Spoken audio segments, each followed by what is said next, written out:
Vamos a empezar, hermanos, esta serie de Escuela para Padres 2023. ¿Por qué una escuela para padres? Porque ninguno de nosotros aprendió a ser padre. Ninguno de nosotros fue a una escuela para aprender a ser papá o mamá.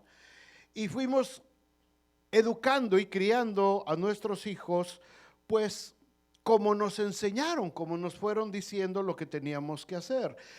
Nuestros padres nos enseñaron cómo guiar ahora a nuestros hijos, y ahora en esta generación presente los abuelos están tomando un rol más importante en el desarrollo de la vida de los nietos. Así no era antes. Antes los abuelos solamente pues de vez en cuando los veíamos y de vez en cuando pues nos daban un dulcecito o comíamos en casa de los abuelos. Pero en esta generación particularmente, los abuelos están tomando más parte activa en la formación de los hijos. Los nietos están pasando más tiempo todavía con los abuelos. Así es que es muy importante que todos aprendamos un poquito de cómo debe de ser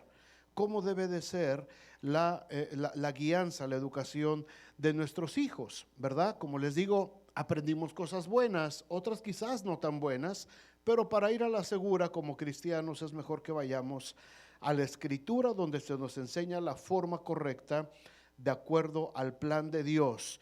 Esta es la quinta escuela para padres que yo les comparto. La primera fue en el año 2017, y si a alguien le interesa, en el boletín digital que tienen en los teléfonos, les puse donde dice nuestra plática de hoy. Ahí está el link, el enlace para los playlists de todas estas pláticas.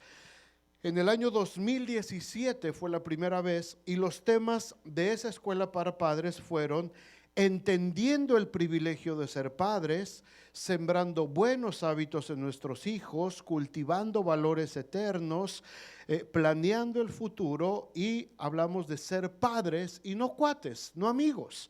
Nuestros hijos no necesitan que seamos amigos, necesitan que seamos padres. Así es que esos fueron los temas del 2017. En la escuela para padres del 2018 hablamos del principio de responsabilidad, del principio de civilidad, de aprender a ser buenos ciudadanos, principio de comunidad y el principio de reciprocidad. Es decir, lo que recibes aprende también a dar, que haya una reciprocidad. En el 2021 los temas que hablamos fue acerca de familias compuestas. Esa es una realidad en nuestra generación, en nuestro tiempo. Familias que vienen al Señor de experiencias anteriores, matrimonios anteriores, y unos traen sus hijos, cada quien trae hijos, y juntos es probable que procreen otros hijos. ¿Cómo funcionan ese tipo de familias compuestas? Bueno, ahí va a estar la plática si a alguien le interesa. ¿Cómo enseñarles a los chicos cuál es su propósito? Hablamos de buenas dádivas, de cómo sembrar buenas dádivas. Jesús dijo: si ustedes siendo malos le dan buenas dádivas a sus hijos, ¿cuánto más vuestro Padre que está en los cielos? Y tuvimos que recordar que es el camino de ellos. Dice: instruye al niño en su camino, no en el tuyo, es su camino, y los hijos están diseñados para cumplir su propio propósito, no los sueños del papá. No porque yo fui algo frustrado o mi mujer fuimos bailarines o cantantes frustrados, ahora quiero que a fuerza mi hijo cumpla lo que yo nunca fui. No, se trata de su camino, no el mío. En el 2022, el año pasado, ya más moderno el logotipo, ¿verdad? Ya más digital. Aquí los temas fueron de esta escuela de padres: entendiendo las generaciones. Hablamos de las características de las últimas generaciones hasta llegar a la generación Z, que es la de nuestros hijos actualmente. Hablamos del entorno social, político, tecnológico y espiritual de cada una de estas generaciones. Y si Dios permite, durante este mes, en esta nueva escuela para padres, vamos a hablar acerca de identidad, de personalidad, de proyección, cómo proyectamos a nuestros hijos, como el arquero que tensa su arco, ¿verdad?, con su flecha y la proyecta hacia un objetivo, cómo nosotros estamos proyectando a nuestros hijos y cómo hablar también de disciplina, no de disciplina hablando de castigo, sino de disciplina, de formación de buenos hábitos en los hijos. Entonces, ¿estamos de acuerdo? Si alguien tiene dudas, alguno de estos temas, ahí están los enlaces, los pueden volver a ver cuando gusten en el canal de YouTube de la iglesia. Así es que vamos a empezar leyendo, hermanos, ahora Romanos 8:29, si alguien lo tiene, porque vamos a hablar entonces de identidad. ¿Qué es la identidad? ¿Qué es nuestra identidad personal? ¿Cómo desarrollamos, cómo se forma la identidad de nuestros hijos? Romanos 8:29 dice: porque a los que antes conoció también los predestinó para que fuesen hechos conformes a la imagen de su Hijo, para que Él sea el primogénito entre muchos hermanos. Léanlo conmigo en voz alta. 1, 2, 3. Porque a los que antes conoció,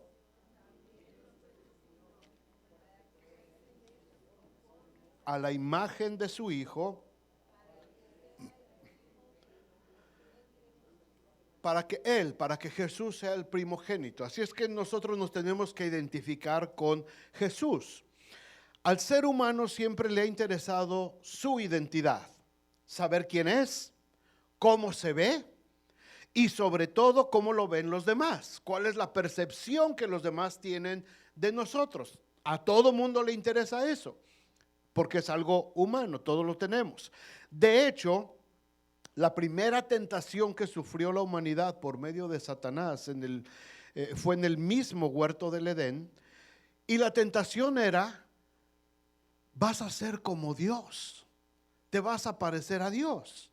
El relato de Génesis capítulo 3 dice en el versículo 4: entonces la serpiente le dijo a la mujer: no te vas a morir, no te preocupes. Dios te dijo que te ibas a morir. No, Dios es amor. Dios no mata. No te vas a morir, no te preocupes. 5. Sino que sabe Dios que el día que comas de este fruto serán abiertos tus ojos y seréis como Dios. ¿Se dan cuenta el gancho? Tus ojos se van a abrir y entonces vas a ser como Dios, sabiendo el bien y el mal. Y vio la mujer que el árbol era bueno para comer, agradable a los ojos, árbol codiciable. No eran manzanas, ¿verdad? ¿Quién sabe qué habrá sido? Era un árbol, dice, codiciable para alcanzar la sabiduría. Tomó de su fruto, comió, le dio también al marido, el cual comió así como ella. Entonces, dice el versículo 7, entonces, ¿qué pasó? Fueron abiertos los ojos de los dos y se dieron cuenta que estaban desnudos, y entonces cosieron hojas de higuera y se hicieron delantales. Dios, hermanos, Dios ya los había creado a su imagen y semejanza, con una identidad propia, con una identidad personal que Dios había diseñado para ellos.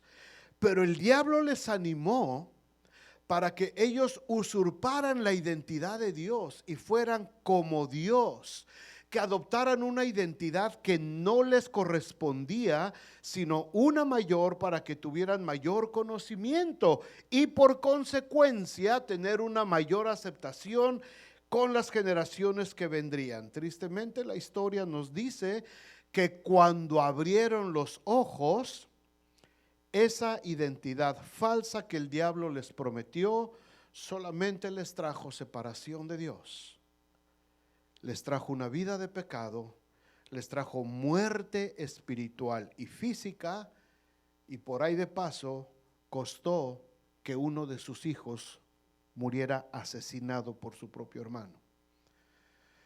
Dios nos da una identidad para que nosotros no tengamos, hermanos, que copiarle la identidad a nadie. Nosotros, el cristiano, y hablando de nuestros hijos no tienen que copiarle la identidad personal a nadie. ¿Por qué? Porque fuimos hechos, dice Romanos, conformes a la imagen de Jesucristo. ¿De qué se trata, hermanos, entonces? La identidad. ¿Por qué la importancia como padres? Porque los chicos, hermanos, van creciendo con el peligro de adoptar una identidad que el mundo les está queriendo imponer a la fuerza. O si nosotros no conocemos nuestra identidad, lo que somos nosotros en Dios, les vamos a traspasar una identidad equivocada a nuestros hijos, y cuando abramos los ojos, muchas veces va a ser demasiado tarde. Y queriendo buscar un remedio a como dé lugar, lo que es el equivalente a querer coser delantales para nuestros hijos, el daño ya va a estar hecho. ¿Qué es la identidad de una persona? Déjenme decirles un significado en el mundo de la psicología, y ahorita entramos al mundo de la Biblia. La página web significados.com define la identidad personal así. Dice: la identidad personal está constituida por el conjunto de características propias de una persona que le permite reconocerse como un individuo diferente a los demás. La identidad personal también se refiere al concepto que cada uno de nosotros tenemos de nosotros mismos. Esa identidad se va construyendo en función de lo que cada persona percibe del mundo, de lo que va adquiriendo de conocimiento y tiene conciencia de lo que es, y eso nos hace diferentes del resto. El desarrollo de la identidad comienza en la niñez, desde la cuna. Todos los que tienen hijos aquí saben que los hijos desde la cuna mostraron el carácter, mostraron su identidad. ¿Sabes quién es el tranquilito de la familia y quién va a ser el choqui de la familia? Desde la cuna se pintan solitos, ¿a poco no? ¿Sabes quién va a ser el hermanito gandaya? ¿Y sabes quién va a ser al que le van a hacer la vida imposible durante toda la vida? Desde la cuna, desde chiquitos. ¿Por qué? Porque ya traemos, nuestra identidad se va forjando desde la niñez. Ahora, si desde la cuna el niño está haciendo berrinches y los papás, en vez de corregir ese defecto de identidad, lo alientan, lo consienten, cuando tenga 50 años y le haga un berrinche a su esposa, no te quejes, no te enojes. Y cuando venga la esposa a decirte: oiga, suegra, no inventes, no se pase, su hijo 40 años y mira los berrinches que me hace. Le voy a decir: ay, hija, sorry, es que se me pasó. Es que nosotros siempre le festejamos sus berrinches. Festéjalos, vas a ver qué bonito se pone después. Desde la niñez empezamos a desarrollar, hermanos, cuál va a ser nuestra identidad. Y desde el momento en que el individuo es consciente de su propia existencia, continúa esto durante la adolescencia, se consolida cuando somos adultos, cuando el individuo ya es consciente de su lugar dentro de la sociedad. En la escuela, los niños que son bullies ahorita, los niños que están haciendo bullying, que están bulleando a otros niños, son los criminales de mañana. La mayoría de los que están ahorita en cárceles y la mayoría de la gente que está causando problemas en la sociedad, cuando les preguntan y les rascan, eran los bullies de la primaria. Y no hubo nadie que corrigiera esos detalles de identidad y crecieron así. Y entonces ellos ahora se perciben como los bullies de la sociedad. Ahora ellos se perciben como los conflictivos de la sociedad, porque esto es algo que se va adquiriendo desde la niñez. La identidad personal determina el carácter, determina el temperamento, las actitudes, los intereses de una persona, moldea su conducta y va definiendo ciertos aspectos de su vida que van de acuerdo con su participación en la vida social. y a su afinidad con determinados grupos sociales. En líneas generales, la identidad personal configura la personalidad del individuo. Hoy vamos a hablar de identidad, la próxima semana vamos a hablar de este otro rasgo que es la personalidad. Pero aquí hay algo muy importante, hermanos. La identidad personal es también un concepto dinámico, es decir, que tiene movimiento, no es estático. La identidad que tienen los niños ahorita no es que, híjole, pues este ya me salió Chucky, pues así que se quede para el resto de su vida. No, no, no, no, no. La identidad se puede moldear, es dinámica, tiene manera de moverse. Cada quien a lo largo de su vida puede reconfigurar su identidad en la medida en que este concepto tiene de sí mismo y se va modificando en base a nuestras experiencias. Cuando venimos a Cristo, nuestra identidad se modificó. ¿Cuántos lo saben? Lección número 1 del curso de discipulado. Mi identidad en Cristo ahora es diferente. Antes mi identidad, antes de conocer el Evangelio, antes de conocer a Cristo, mi identidad era totalmente distorsionada y de acuerdo a lo que era el mundo. Yo me percibía como un hombre fracasado, como un hombre violento, como un hombre adicto, como, en fin, todo lo que quieras, gustes y mandes, ¿verdad? Esa era mi identidad. Pero una vez que yo vengo a Cristo, ahora mi identidad se cambió. Porque no quiere decir que con la identidad con la que crecí me voy a morir. Yo tengo la habilidad. Y los padres tenemos la habilidad de moldear la identidad de nuestros hijos conforme a la imagen del Hijo de Dios. ¿Tenemos la posibilidad nosotros de cambiar? Sí, por supuesto que sí. Una vez, hermanos, entonces que hemos entendido este concepto, tenemos que saber cómo se forma entonces la identidad de nuestros hijos. ¿Cómo se forma la identidad de una persona? Hay 3 factores que nos van a ir definiendo a lo largo de nuestras vidas, así que como cristianos tenemos que saber cuáles son estos factores. Los debemos de enfatizar, de recalcar más en nuestros hijos, porque dependiendo de lo que hagamos ahorita que están chiquitos, se determinará su identidad para el resto de su vida. Y cuando hablo de chiquitos, hablo hasta de 30, 40 años, desde la cuna, porque todos estamos todavía en posición de cambiar. Y si todavía tienes hijos, mamás, mi mamá todavía me regaña, 96 años, y todavía cuando le hablo a veces me regaña, ¿verdad? Y me dice, sí mami, está bien, sí mami. Y muchas cosas que ya no hago aquí en el púlpito son porque mi mamá me regañó. Cuando predico, oye mijito, ¿por qué dijiste eso? ¿Qué dije, ma? Ay, perdón, ma. No lo vuelvas a decir. Está bien, no lo vuelvo a decir. Tengo 60 años y me siguen corrigiendo. Así es que no pierdas la esperanza. Todavía los puedes corregir. Todavía hay manera. ¿Cuáles son estos factores? Número 1, los factores culturales. Factores culturales. Estos factores culturales influyen mucho en la identidad de nuestros hijos. ¿Qué son estos factores? Todas las costumbres, todas las tradiciones que heredamos de nuestros padres, abuelos, generaciones anteriores relacionadas con el lugar de donde somos. Cada país tiene sus propios rasgos de identidad culturales y los defiende contra viento y marea. Lo vimos ahorita en el Mundial, ¿verdad? Los mexicanos defendían a su loser equipo, ¿verdad? Y los brasileños defendían a los otros cada quien defiende su identidad de la mejor manera que puede.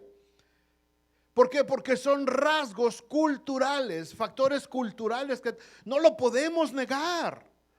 No lo podemos negar. ¿Han visto esos memes que ponen un muchacho así, todo prietito, ¿verdad? ¿Y eres de México? No, mis papás son de México, yo soy de Houston. Es cierto, él nació en Houston, ¿verdad?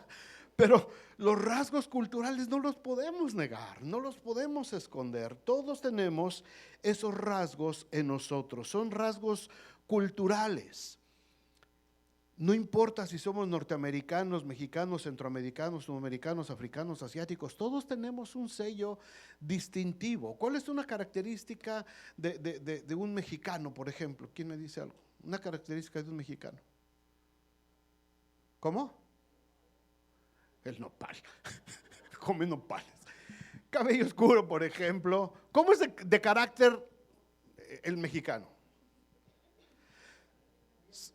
Es muy entrón. ¿Saben que el mexicano es alegre? De hecho, en las últimas estadísticas de alegría en los países, México es el número 1. Estamos que nos lleva el tren, ¿verdad? En todo. Pero somos alegres. Es una nación alegre. ¿Qué rasgo cultural característico en Centroamérica, por ejemplo, vemos? No hablo de comida, rasgos. ¿Cómo son los centroamericanos, Margarita, por ahí? ¿Cómo podremos que son los centroamericanos? No físicamente, un rasgo. ¿Cómo son de carácter? ¿Cómo son?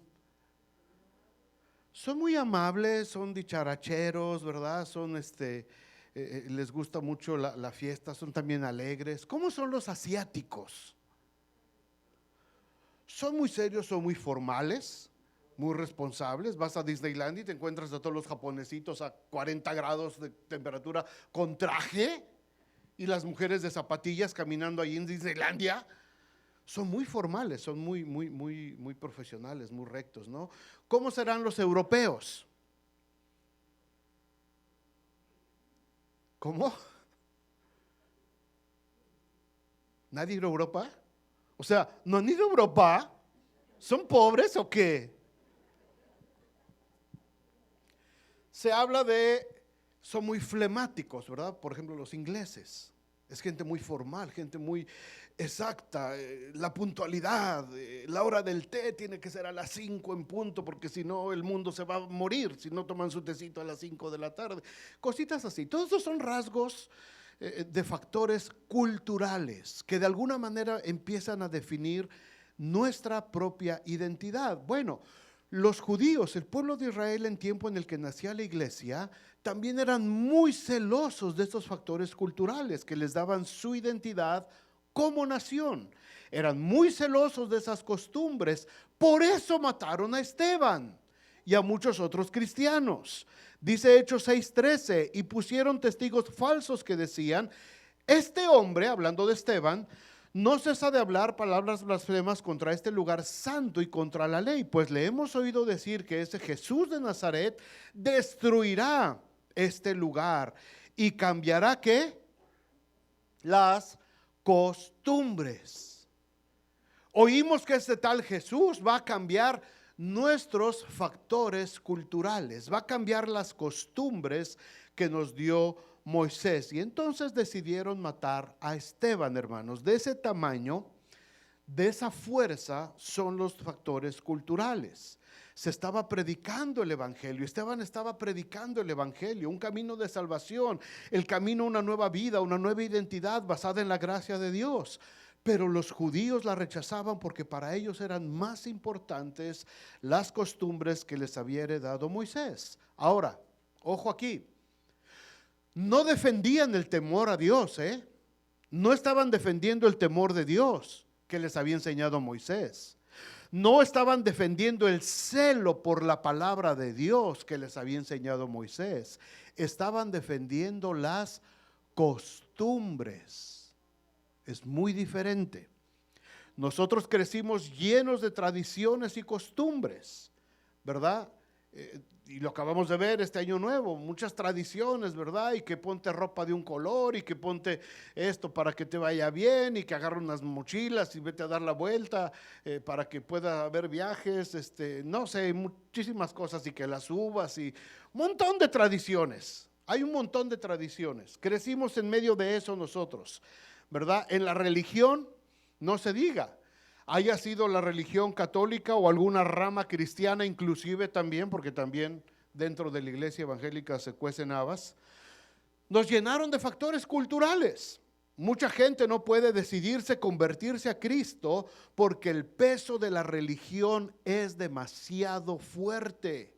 Ahora, No hablo de valores espirituales, no estoy hablando de principios bíblicos, sino de esa costra de tradiciones sin sentido que se van formando alrededor del evangelio en muchas partes. A mí me corrieron de la iglesia, bueno, me invitaron a salir amablemente de la iglesia evangélica bautista donde crecí, porque se me ocurrió aprender a tocar batería. O sea, eso no tiene nada que ver con la Biblia, eso no tiene nada de malo en el principio bíblico, porque cuando estaban los cantos empezaba yo invitar a los muchachos a que aplaudieran, que me hacen juicio sumario, vas para afuera. ¿Por qué? Porque, y lo dijo un hermano, un diácono de la iglesia, cuando me estaban haciendo el juicio sumario, ¿por qué me sacan? Si estamos pidiéndole a Dios que nos avive y ahora que hay avivamiento, nos corren. Y ese hermano dijo, porque no es nuestra costumbre en esta iglesia tocar instrumentos que no sea el piano o el órgano. No es nuestra costumbre aplaudir. Eso es de pentecostales. Así me dijeron. Así me dijeron. Y fue que tuve que, pues estuvo bien porque así fue como me hice pastor. Pero muchas veces defendemos más, hermanos, las tradiciones, las costumbres. No hablo de principios bíblicos, ni del temor de Dios, ni de la palabra de Dios. En todas las iglesias se van formando tradiciones y costumbres. Ahora, no solamente hablo de costumbres religiosas cuando hablamos de factores culturales. Está también el folclor nacional que todos heredamos. Es todo eso que nos identifica con el lugar de donde crecimos. Nuestra forma de hablar, nuestra forma de vestir, algunas expresiones que usamos. Todo eso forma parte de los factores culturales que le van dando forma a nuestra identidad. Y aunque nuestros hijos hayan nacido aquí y sean ciudadanos norteamericanos, les queremos infundir a toda costa nuestra identidad regional. Los vestimos con sus botitas norteñas. Les ponemos sus guarachitos huastecos. Les ponemos sus sombreritos. Le ponemos su quixquemen de Hidalgo. Les ponemos todo lo que nosotros aprendimos por el folclor en el que fuimos criados. Les cortamos el cabello como lo usábamos nosotros. No tiene nada de malo esto. Las botitas y eso no tiene nada de malo. Hasta que tu hijo crece y te dice, come on, Dad, I am an American citizen. What happened with you? Ah, caray.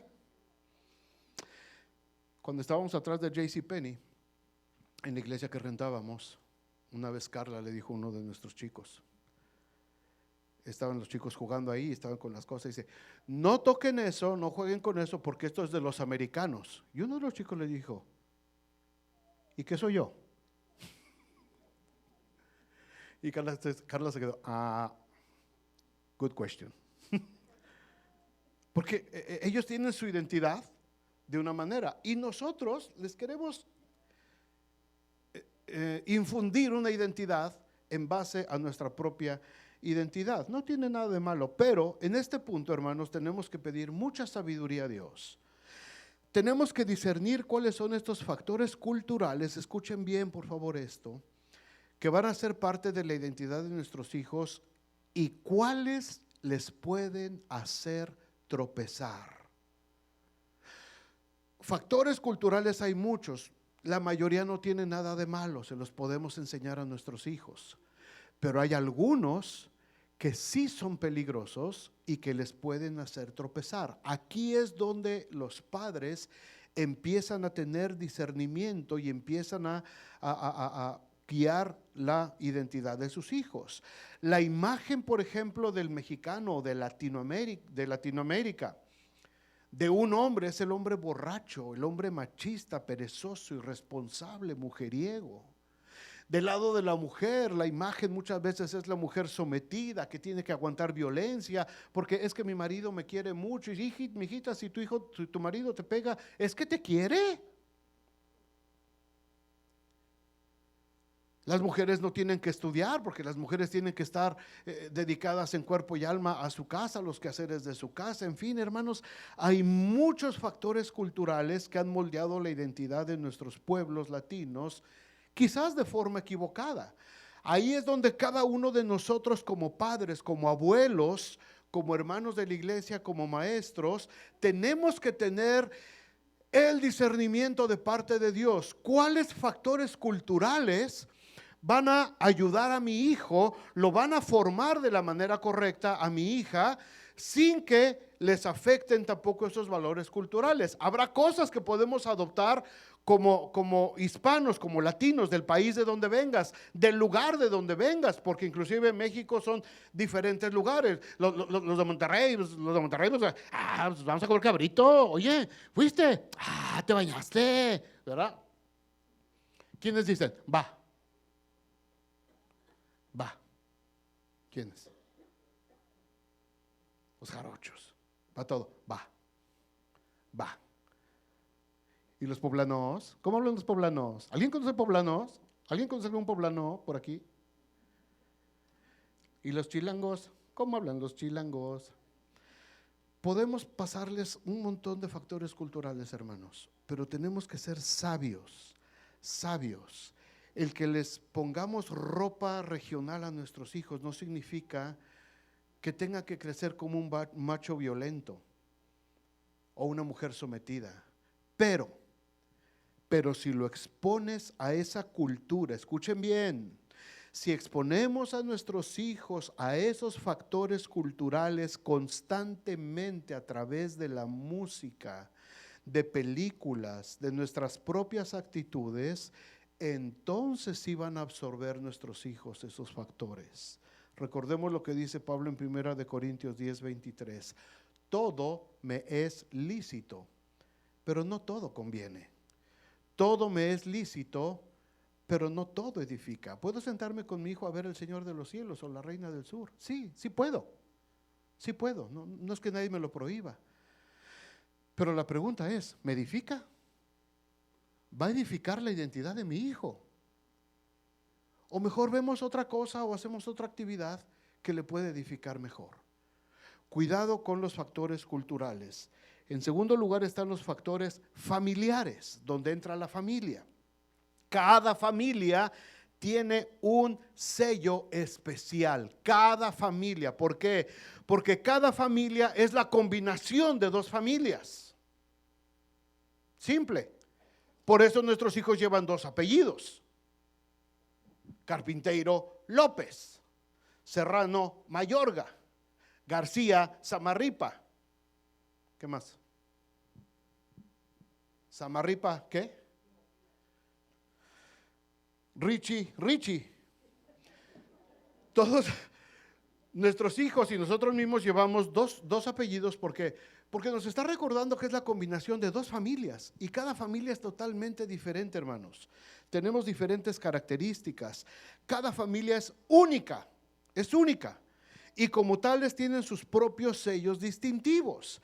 Hay familias que son muy gritonas, que hablan a grito pelado y tú te espantas cuando no los conoces. Pero cuando ya los conoces, así hablan estos. Hay otros que están casi en su casa. Oye, ¿cómo le oyes? No, pues ya así somos, los quietecitos, los silenciosos. Hay familias que parecen huracanes, que no se pueden estar en paz, que andan viajando y saliendo por todos lados. Y hay otras que son demasiado lentas. Con el tiempo vas conociendo el sello de cada familia. Cada familia tiene un sello distintivo. Dentro de la iglesia también esos factores se van conociendo. Sabes quiénes son los que siempre van a llegar tarde. Ya sabes quiénes son los que te dicen que vienen y no vienen. Ya sabes todo lo que va a pasar. Ya conoces. Por eso a veces dicen, es que regañan. No, es que ya sé cómo son, ya los conozco. Te conozco, Napoleón, decía aquel. Son factores, son patrones, hermanos, de comportamiento que los padres les vamos inculcando a los hijos. Ellos van moldeando su identidad personal con lo que nosotros les vamos dando. La familia de mi hermano que sigue arriba, espero que no me oiga.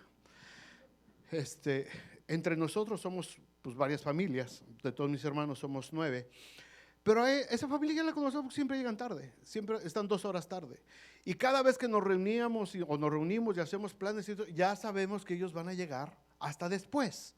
Así es que las actividades que hacemos nosotros cuando nos reunimos, las hacemos planeando una vez y sabemos que dentro de 2 horas las tenemos que repetir. Porque va a llegar, los otros van a llegar. ¿Qué pasó? Ya llegamos. Sí. Ay, manito, ya pasó eso hace 2 horas. Así es que cada quien va conociendo la identidad familiar. Muchos de estos factores familiares pueden ser positivos, hermanos, otros no tanto.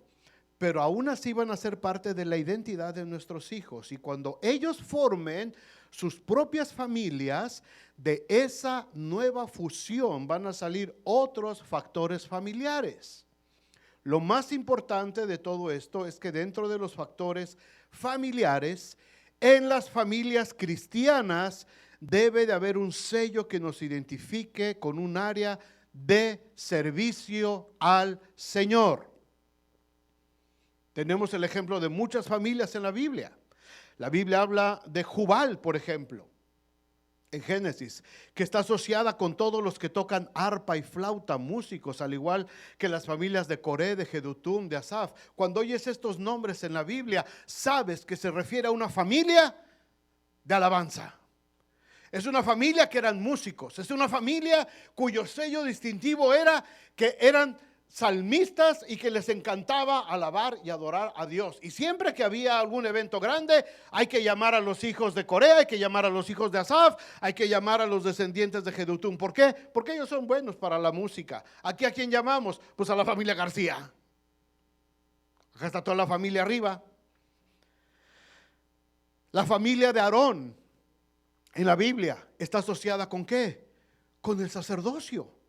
Cada vez que vemos descendientes de Aarón, cada vez que hablamos de la familia de Aarón, lo asociamos inmediatamente con sacerdocio. La familia de Leví, los levitas, está asociada con el servicio en el templo, porteros y todo lo que se necesitaba en el templo. La misma familia de David está asociada con un linaje real. Cuando hablamos de David, lo asociamos inmediatamente con reyes, con una descendencia de reyes. Ahora, aparte de conocernos a nosotros por los locos del vecindario, ¿con qué sello se distingue a nuestra familia dentro del servicio al Señor? ¿Cuáles son esos factores familiares que quieres que tus hijos absorban de ti respecto a tu servicio y compromiso al Señor? Si no nos habíamos hecho esta pregunta antes, es bueno que la hagamos. Cuando hablen en la iglesia de mi familia, yo quiero que mi familia la asocien ¿con qué? Es una familia de maestros de escuela dominical, es una familia de ujieres que siempre están sirviendo, es familia de músicos, es familia de servidores, es familia que siempre está colaborando con lo que se necesita, es la familia que siempre cuando hay un evento para recaudar fondos, son los primeros que llegan con sus toppers para llevarse todo, pagado por supuesto, o sea, no de gorrones, que apoyan pues, que les gusta apoyar. ¿Cómo identifican a nuestra familia? ¿Cómo queremos que identifiquen a nuestra familia, hermanos? ¿Cómo queremos que identifiquen a nuestros hijos dentro del servicio de la iglesia? Es una pregunta que casi a lo mejor no nos hemos hecho antes. Pero tiene que haber un sello distintivo en cada una de nuestras familias. Si yo estoy aquí predicando y sirviendo es porque ese fue el sello familiar que yo aprendí de mis padres, de mis abuelos, de mis tíos, de mis primos. La familia siempre estuvo asociada, y si quieren cuando vayan a Puebla, me traen unas semitas por ahí, cuando vayan a Puebla pueden preguntar. Y el nombre de mi familia está asociada con 2 cosas en toda la ciudad de Puebla, con las panaderías, porque todos fueron panaderos, fuimos, y con el servicio en las iglesias. En casi todas las, bueno ya no, ya son muchas iglesias, pero en aquel tiempo, en casi todas las iglesias de la ciudad, había un carpintero ahí trabajando, sirviendo, haciendo algo. Siempre tiene que haber un sello distintivo, hermanos, de ¿Qué es nuestra iglesia? Y es un momento para empezar una tradición de generaciones. Si en 1920, hermanos, si en 1920 este matrimonio de Joaquín y Julia Carpinteiro, 1920, antes de la Gran Depresión, antes de la Segunda Guerra Mundial, si en 1920 este matrimonio no se hubiera decidido a decir, yo y mi casa serviremos a Jehová, yo no estaría aquí predicándoles hoy. Estamos hablando de 80, 102 años. Si hace 102 años atrás no hubiera pasado eso, yo no estaría aquí. Pero hubo un matrimonio, una familia que se comprometió y dijo, nuestra familia se va a caracterizar por el servicio que le vamos a dar a Dios. Y ahora hay un montón de misioneros, pastores y por todos lados de la familia que están sirviendo a Dios. ¿Cuál es el sello de nuestra familia, hermanos? Quizás ahora nosotros nos toca empezar. Para muchos puede ser hoy 1920, esto es 2023. A lo mejor hoy empieza. Dentro de 100 años, ¿qué se va a decir de tu familia? ¿Qué se va a hablar? ¿Cuál va a ser el sello de la familia? Gracias a Dios, dirán algunos, porque hace 50 años la familia Morales se decidió a servir al Señor. Y ahora va a estar ahí un descendiente de Jaciel y de Coco, ¿verdad? Bisabuelo, tataranieto. Ya Jaciel ni sus luces. Y ahí estará predicando el evangelio si Cristo no ha venido para entonces. ¿Por qué? Porque a su familia decidió un día, sus padres, sus ancestros, un día decidieron, yo y mi casa serviremos a Jehová. Hay factores familiares muy negativos, hermanos.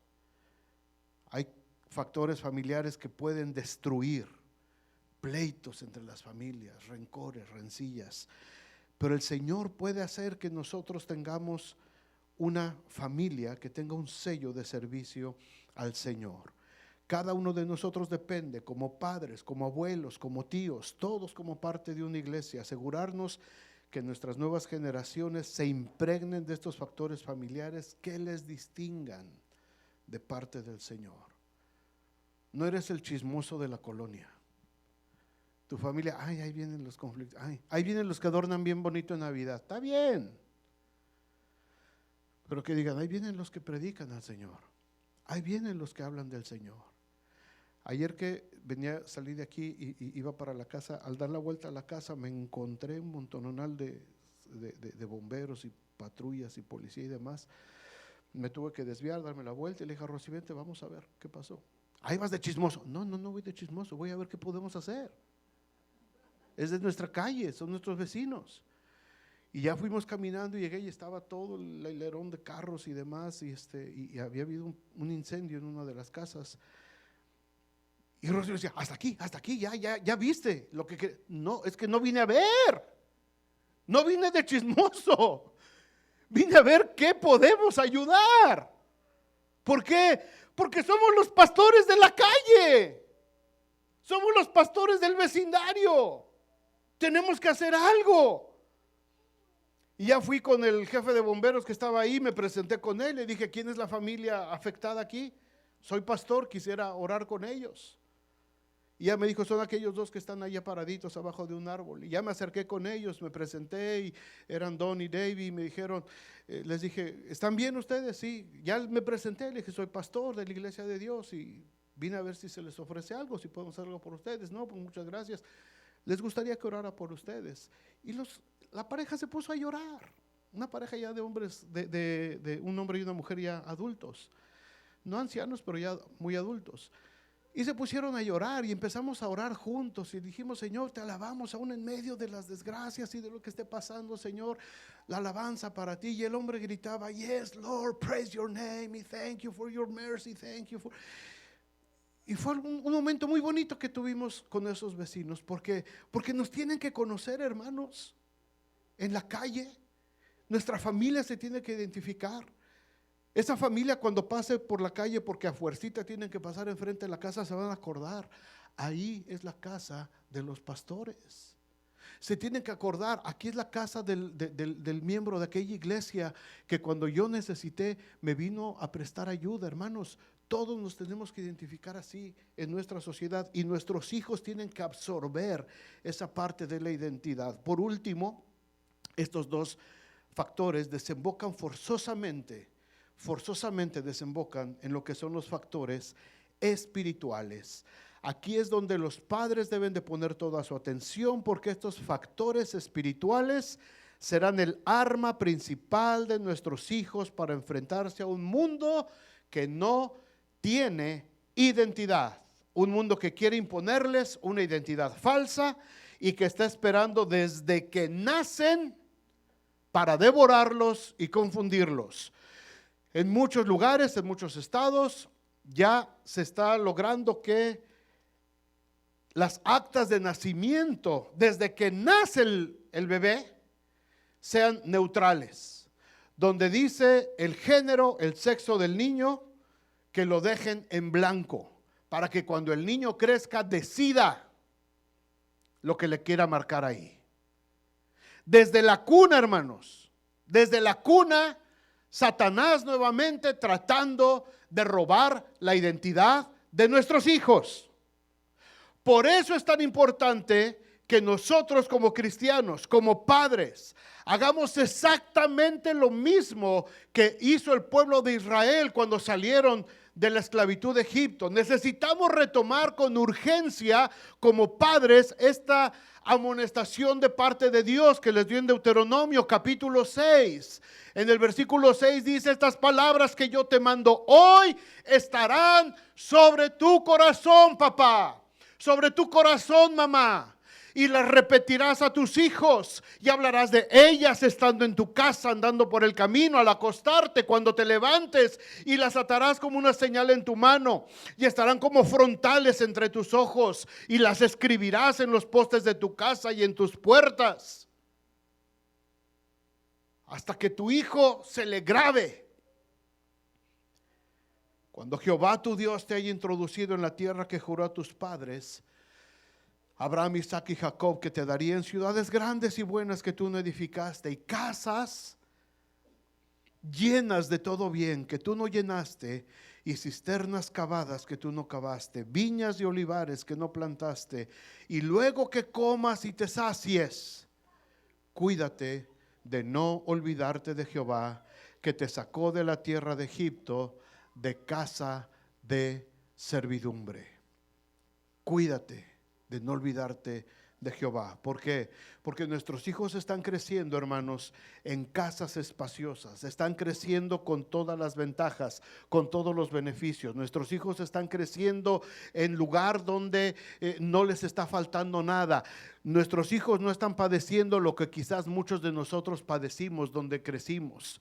Nuestros hijos no están padeciendo lo que es tener que ir a la escuela 2 o 3 millas caminando, a lo mejor con zapatos ya medios malos. Nuestros hijos no saben lo que es heredar la ropita del hermano mayor. Nuestros hijos no saben a veces lo que es sentarte a la mesa y te comes porque es lo único que hay, y si no comes esto, no comes hasta el día de mañana. Nuestros hijos no saben lo que es tener que ir al molino a moler la masa para que haya comida. Nuestros hijos no saben lo que es tener que ir al mercado, no a Walmart, al mercado entre ratas a conseguir algo de alimento barato para llevar a la casa de comer. Nuestros hijos no lo saben. Nuestros hijos aquí ya no saben de eso. Nuestros hijos están creciendo en ciudades espaciosas, están en casas revestidas, en todos los lujos, en todas las comodidades. Ellos ya usan Nikes, Jordans, ellos ya se visten bien, ellos van a buenas escuelas, ellos se paran en la esquina y un autobús precioso los levanta y los lleva hasta su escuela, y llegan y prenden su computadora y prenden todo lo que necesitan. Ajá, prende tu computadora, tenías que sacarle punta al lápiz. ¿Cuál computadora? Y ya el lápiz estaba así. Mamá, todavía tienes, hijo, aguántate, no hay dinero. Mamá, y ahí estabas así escribiendo la tarea. Ellos llegan y prenden sus computadoras y tienen un arsenal de lápices, de colores, de tintas de todos los colores habidos y por haber. Cuando ellos crezcan, Cuando ellos crezcan, por eso dice aquí, asegúrate de ponerlo como frontales entre tus ojos y escríbelas en los postes, en los dinteles por todos lados en tu casa. El Señor es mi pastor, el Señor es mi proveedor, el Señor es mi sanador, el Señor es el que me da la libertad, el Señor murió por mí, Jesús me ama, yo soy lo que soy por la gracia de Dios, yo soy el Hijo de Dios. Yo tengo que enseñarles a mis hijos a todo momento, porque cuando ellos crezcan en medio de esta abundancia que les estamos dando, se van a olvidar de quién es Jehová y de dónde sacó a sus padres de casa de servidumbre.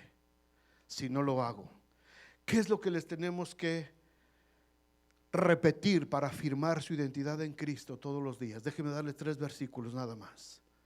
Están en su boletín. Ojalá, papás, grábenlos de veras, escríbanlos, si quieren una cartulina, en lo que sea, o en un texto, como quieran, pero repítanselos a sus hijos todos los días. Número 1, dile: hijo, tu propósito principal en la vida es glorificar a Dios. Tu propósito es glorificar a Dios. Primera de Corintios 6:20 dice: porque habéis sido comprados por precio. Glorificad pues a Dios en vuestro cuerpo y en vuestro espíritu, los cuales son de Dios. Glorifica al Señor. Esto se lo tienen que grabar los chicos y lo tienen que conocer, hermanos. Cristo pagó un precio muy alto por ti, hijo. Y así díganselo. Ay, pastor, es que no me va a entender. No te preocupes, si lo entiende. Su espíritu lo entiende. Dile: Cristo pagó un precio muy alto por ti. Así es que fuiste llamado, fuiste escogido para glorificar a Dios en todo lo que hagas, en la escuela, en el trabajo, en la familia, cuando seas profesionista. Todo lo que hagas por el resto de tu vida, tu propósito es glorificar a Dios y a su Hijo unigénito que murió por ti en una cruz. Cuando sus amigos se quejen de que sus vidas no tienen ningún propósito, nuestros hijos, hermanos, deben de decir con toda la convicción del mundo: mi propósito es glorificar a Dios en todo lo que hago. El segundo factor espiritual que va a definir la identidad de nuestros hijos es que nuestra práctica principal, es decir, todo lo que hagamos todos los días, debe de ser nuestra meta, parecernos más a Él. Efesios 4:13 dice: hasta que todos lleguemos a la unidad de la fe y del conocimiento del Hijo de Dios, a un varón perfecto, a la medida de la estatura de la plenitud de Cristo. Hasta que todos lleguemos a la unidad de la fe, a la medida de la estatura de la plenitud de Cristo. Esa es mi meta. Ese es a donde tengo que llegar. Ay, papá, eso está muy difícil. Yo no puedo, papá. Pues empieza ya. Empieza ya, mijito. Deja de mentir. Deja de flojear. Deja de robarle a Dios. Deja de maldecir y empieza a crecer espiritualmente. Aprende a amar a tus enemigos. Aprende a refrenar tu lengua del mal, a bendecir y no a maldecir, a vivir para servir a los demás, a no codiciar ganancias deshonestas, a anunciar el año agradable del Señor. Y le puedes decir a tu hijo: mi hijo, pobrecito, en tu carita, mano, eres igualito a mí. Saliste igualito a mí, nomás la cara. Saliste igualito a tu padre, le dice la mamá. Pero en tu espíritu y en tu carácter tienes que ser idéntico a Jesús, porque Él fue el que te dio la vida eterna. Yo te di los genes, yo te di esos ojos de borreguito medio morir que tienes, mijo, pero Jesús te dio la vida eterna. Eso es lo que tú debes de aspirar a ser. Tu meta principal en la vida es parecerte más y más a Él. No se trata de que imites a los artistas del mundo ni a los deportistas. Imita a Jesús. Busca conocer más a Jesús. Tristemente, nuestros niños empiezan desde chiquitos a buscar a quién parecerse. identifican a sus artistas, a sus cantantes, a sus deportistas favoritos y fijan su mirada ahí. Y ahí empiezan, y cada vez que van creciendo, más y más quieren parecerse a esa figura del deporte o del medio artístico. Y los padres no los desvían hacia Jesús. No, mi hijo, mira, ese señor juega muy bonito fútbol y todo eso, pero tú no eres él, ni te vas a parecer a él, ni tienes nada que hacer con él. Ese hombre, así como lo ves, es imperfecto y tiene muchas fallas. Tu meta es parecerte a Cristo. Tu meta es ser como Dios. Y ya los niños empiezan a peinarse, ¿verdad? Así como raperos, y se empiezan a vestir acá, ya. Tranquilo, mi hijo. No, por ahí no va la cosa. Tu meta es parecerte a Cristo. Y por último, el tercer factor espiritual que hay que moldear, hermanos, que hay que moldear en la identidad de nuestros hijos, es que nuestros cuerpos deben ser un sacrificio vivo, santo, agradable a Dios. Dice Romanos 12:1. Así que, hermanos, os ruego por las misericordias de Dios que presentéis vuestros cuerpos en sacrificio vivo, santo, agradable a Dios, que es vuestro culto racional. No tomes la forma de este mundo, sino transfórmate por medio de la renovación de tu mente, de tu entendimiento, para que compruebes la voluntad de Dios agradable y perfecta. Hermanos, tenemos que ser muy claros con nuestros hijos, decirles abiertamente: hijo, hija, el mundo va a querer que entregues tu cuerpo a los placeres. El mundo va a querer que te entregues a las drogas, al alcohol, al sexo, a la lujuria, a la fornicación, a las depravaciones, a las desviaciones de esta perversa generación. El mundo va a exigirte que te amoldes, que tomes la forma de este mundo, que llenes tu cuerpo de tatuajes, de marcas, que perfores tu cuerpo por todos lados. Pero ese no es tu propósito. Tu propósito es ser hecho a la imagen de Dios, del Dios que te dio la vida eterna, del Dios que nos rescató como familia, del Dios que nos dio una nueva oportunidad de vida. Ese es nuestro propósito. Dios te creó, hijo, hija. Dios te creó, te dio un cuerpo para que sacrifiques en todo lo que el mundo quiere. Déjalo a un lado, eso no conviene. Lo que el mundo piensa que es atractivo para ti, no. Tú fuiste creado, fuiste creada a imagen y semejanza de Dios. Y tenemos que respetar el cuerpo que es el templo del Espíritu Santo. Esto no tiene que convertirse en una imposición, en una obligación a nuestros hijos. Se tiene que convertir en una convicción en ellos. Que si ellos no ceden al mundo es porque ellos están convencidos, no porque mi papá se enoja. No porque si se entera mi mamá, Dios mío, no, porque ellos están convencidos y ellos aprenderán a decirle no al mundo. Si los obligamos a que lo hagan solamente porque nosotros lo decimos, se van a volver religiosos. Y cuando tengan edad suficiente, cambiarán su identidad por una que les logre convencer. Por todo esto, mis hermanos, es que insistimos, y les vuelvo a insistir como pastor: no dejen de traer a sus hijos a que sean expuestos por la palabra de Dios cada semana. Son 2 horas. Son 2 horas solamente lo que exponemos a nuestros hijos acá en esos salones de clase. Los chicos de Trek los sábados cuando tienen su actividad. Tenemos que competir con más de 100 horas a la semana en las que ellos están expuestos, hermanos, a la televisión, al internet, a los videojuegos, a los chats con sus amigos, a series de televisión. Todo eso está formando factores en sus mentes que definirán su identidad conforme vayan creciendo.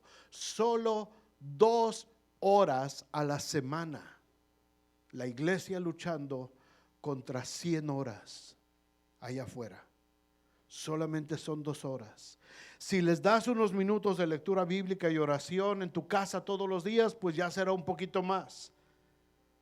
Pero tristemente, hermanos, la mayoría de los padres no lo hacen entre semana. No hay lectura de la palabra de Dios en casa y no hay tiempos de oración en casa. Y lo sé porque los maestros saben ese dolor. Los que están aquí que son maestros de escuela dominical lo saben. el dolor que se siente, cuando le preguntas a los chicos y no aprendieron su versículo semanal, que no estudiaron su lección, que papá y mamá no les dedicaron tiempo para repasar su lección. Y por más que luchen, hermanos, los maestros también, por más que luchemos como iglesia, vemos tristemente cómo nuestros chicos van absorbiendo la identidad del mundo. Y si eso le sumas que vienen un domingo sí y 2 no, es peor. Oramos por ellos, luchamos espiritualmente por ellos. Como iglesia, como pastores, tenemos una carga por los chicos. Y no nos vamos a cansar de hacerlo, pero el papel de los padres es fundamental, es crucial. Porque a final de cuentas ellos van a hacer lo que sus papás les enseñen a hacer.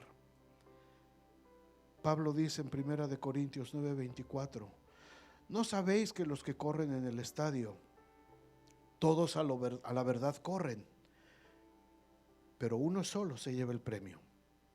Corred de tal manera que lo obtengáis.